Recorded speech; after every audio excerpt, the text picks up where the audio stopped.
Hi everyone and welcome to the latest episode of Just Good Games. So, I might have jumped the gun with this list, seeing as it's about 3/4 of the way through 2021, but I'm still writing reviews at the moment, so I'm going to do this list anyway. So, 2021 has been an okay year for games. There's been some good stuff, mainly at the start of the year, but due to delays and a shortage of next-gen consoles, it's been a bit sparse at times. It has sucked to have seen so many good games pushed to 2022, but this also means that 2022 is going to be an awesome year for video games. And this video is listing the 5 main reasons why 2022 is going to be a banner year for video games. But first I need you to do one thing, and let's go down there and hit that subscribe button. Now, I will put my hands up to this one. I don't cover much Microsoft related stuff on this channel. I love the Xbox 360, I had an Xbox One and then a One S, but they were not played too much, and at the moment I don't own an Xbox Series X, but that could change all too soon. And that is because, whisper it quietly, Microsoft are slowly gaining momentum. From what I hear, the new console is good, and spec wise it is level or maybe even a bit better than the PlayStation 5. Don't hold me to that, as power comes in all different kinds of forms. There's some cool features on it that are not on Sony's consoles yet. Game Pass is obviously the premier console streaming service, and they have been buying up a lot of good studios, and now these little seeds that they've been planting are going to be growing, and in 2022 it's really where they could start to flower and blossom. Starfield, even in its early stages, looks like it's going to be a surefire hit, and if exclusives like Fable 4 and Senua's Saga Hellblade 2 hit in 2022, then that's shaping up to be a great exclusive lineup already. But what is really going to start that big wave of momentum that Microsoft will ride through 2022 is what is releasing at the end of 2021.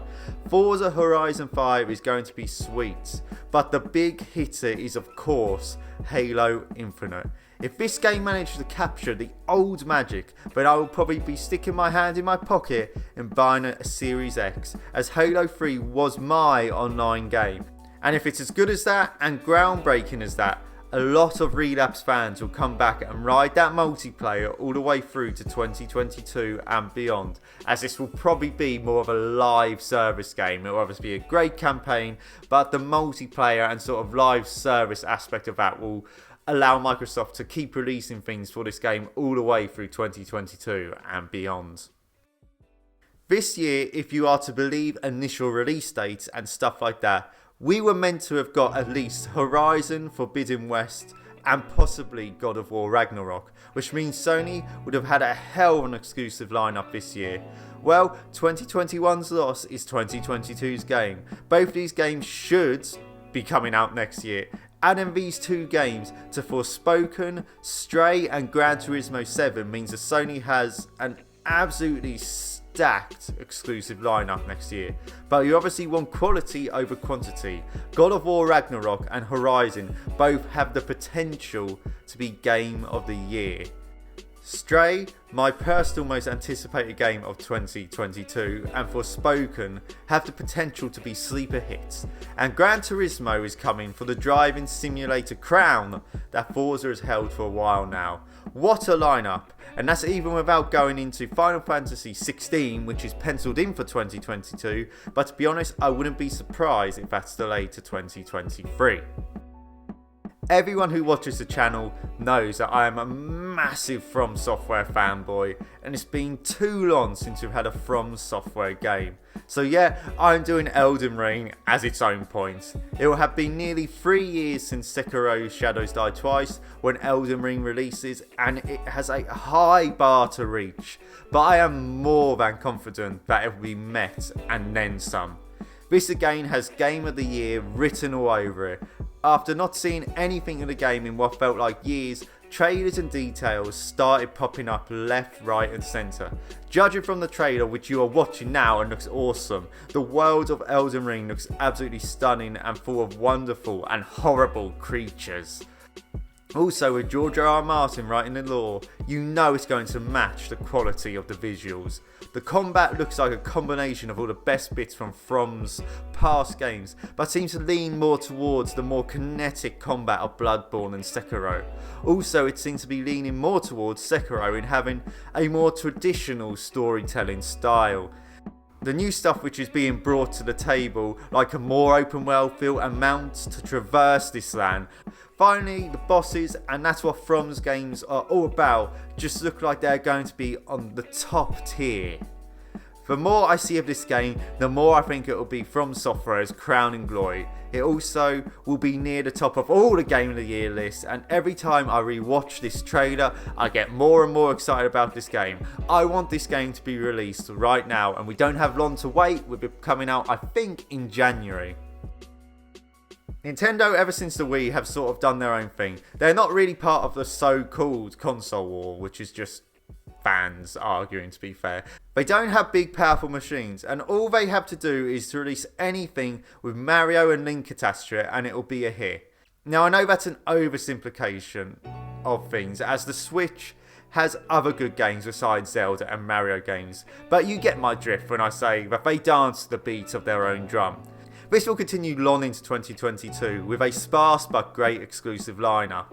Splatoon 3 is scheduled for some point next year, Pokemon Legends Arceus, I think I've said that right, at the start, and Bayonetta 3 again, scheduled for 2022.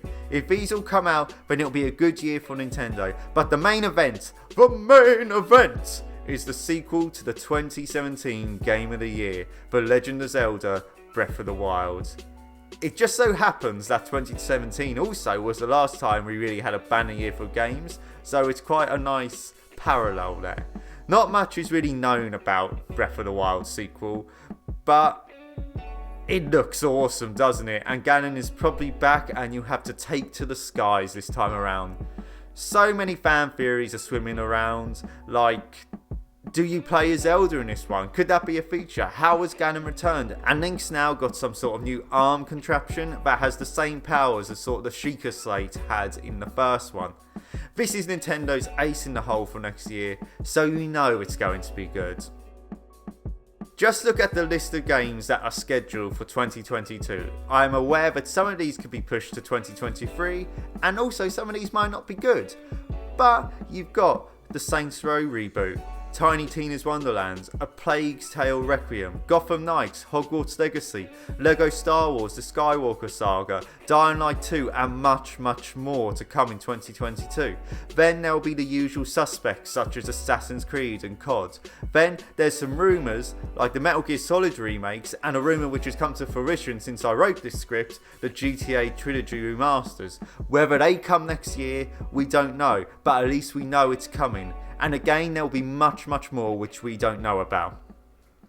Right, so thank you for making it to the end of the video. I'm sure you agree with me that 2022 will be a great year for video games. Now all I need you to do is go down there and hit that like and subscribe button. Share this video, follow us on Instagram, Twitter and follow us on Twitch, Just Good Games 18, to watch some great streams. So once again, thank you for watching, and you have been watching Just Good Games.